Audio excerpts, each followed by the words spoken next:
Hi, it's Lena back with another video for you. Today answering the question, what does a recovered person eat in a day?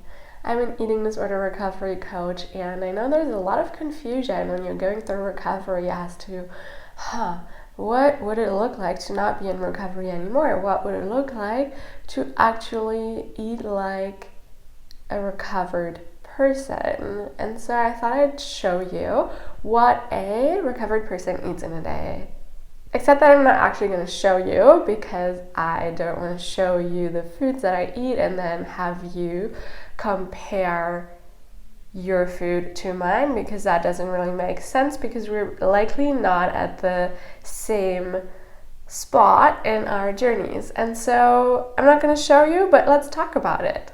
So the main thing is that a person who has recovered, they have unhooked themselves from any dogmas and any rules that were made by somebody else, and they've traded them in for actually listening to their bodies. They're in a space now where really they no longer need to follow a diet guru, because they have the best diet guru right here. So their body is now the leader in this. They are allowing their body to lead, to guide, to show them what they should eat, to show them how much they should eat, and they just follow that. Mostly what that looks like is they enjoy eating predominantly healthy foods, but they may also enjoy eating some foods that they don't really eat for nutritional reasons, but maybe for social reasons or for comfort or whatever. They don't feel the need anymore to shame themselves for eating, and so everything is okay to eat. And so they just have a balance of healthy foods and maybe some foods that are not super healthy.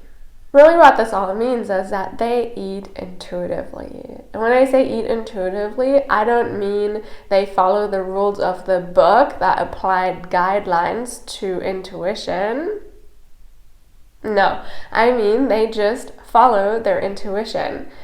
And that means they just follow whatever seems right for them, whatever feels good for them, whatever makes them feel great, So the body has become the leader. They're no longer leading from their minds by having freaking out about all of the nutrients and all of that stuff is no longer important when you have the best leader in the world, your body.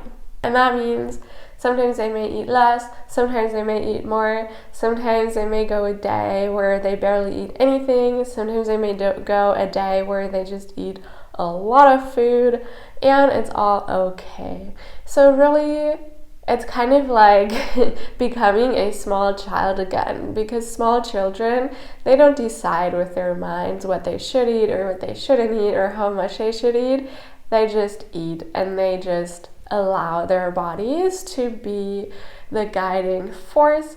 And try feeding a child something that they don't want to eat, or that when they've already had enough, they will protest. They will not want to do it.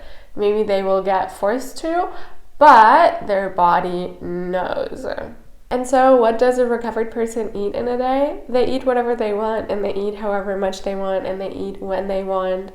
But note that this doesn't mean you just eat chocolate cake all day, because that isn't really what your body is asking for. If you're in a place in your recovery where all you want to eat is chocolate cake, then either you're just in the process of moving yourself out of major starvation mode, or the craving is coming from the mind, maybe because you've forbidden yourself from eating that for so long that now there's this elevated craving for it. But it's not really that. In a recovered, once you're recovered, you're just not going to have those insane cravings. Your body is not going to just ask for chocolate cake all day, because that isn't what's best for it, and the body really only cares about what is best for it. That's it. That's really all you need to know about what a recovered person eats in a day. They could eat a lot of different things, and they're probably eating according to what makes them feel good and according to their moral values. Maybe they follow a vegan diet, maybe they follow a vegetarian diet, maybe they eat everything. It doesn't really matter, but they no longer follow a certain dogma, a certain set of rules that doesn't actually feel natural and good for them. So that's it. You just return yourself to a place of true intuition, to a place of true listening, like deep listening to the body, deep listening to your needs. I hope that you found this video helpful. Please give it a thumbs up if you did. Comment down below how you feel about all of this, and subscribe to the channel if you haven't yet. And if you're serious about recovering from your eating disorder, but you're not quite sure where to turn and what to do and how to move yourself out of it, please do check out my one-on-one recovery coaching program. I'll have a link to that in the description box below, and see if we can maybe work together. I am sending you so much love, and I'll speak to you soon in another video. Bye!